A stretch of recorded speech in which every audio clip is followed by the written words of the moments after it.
Hello everyone. Today we talk about how to fix the app of HTTP custom. We will go to settings. Then we click on apps. After that we will search the app HTTP custom and we click. Then we will on for stop.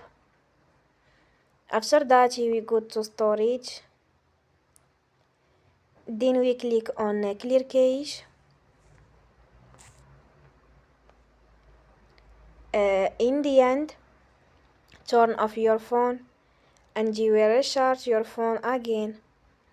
Don't forget to support us by like and subscribe. See you next time and thank you for watching.